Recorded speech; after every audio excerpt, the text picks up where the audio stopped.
Fatigue, règles très douloureuses, douleurs pendant les rapports sexuels, difficultés à uriner, saignements, infertilité. Voici quelques manifestations de l'endométriose, une maladie qui peut être très gênante et qui est pourtant souvent diagnostiquée tardivement.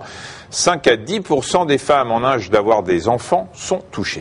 Alors pour comprendre, on va commencer bien sûr par un rappel anatomique. Vous allez voir de quoi est fait l'appareil génital féminin. Il y a le vagin d'abord qui est suivi, si vous voulez montrer Michel, voilà, de l'utérus et la cavité se prolongeant de chaque côté par les troncs qui conduisent aux ovaires. Mais si on regarde de plus près l'utérus, vous allez voir qu'il est fait de 3 couches de tissu.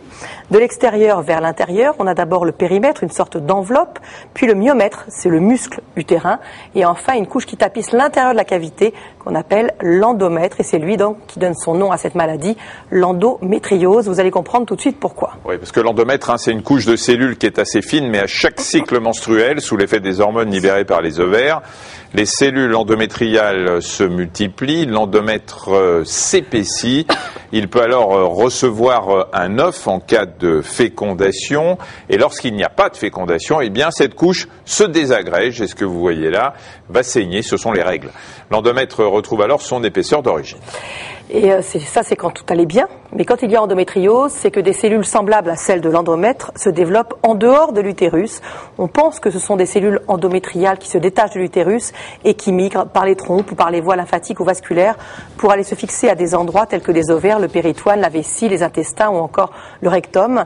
Et si la migration se fait vers le muscle utérin lui-même, eh bien alors on parle d'adénomyose.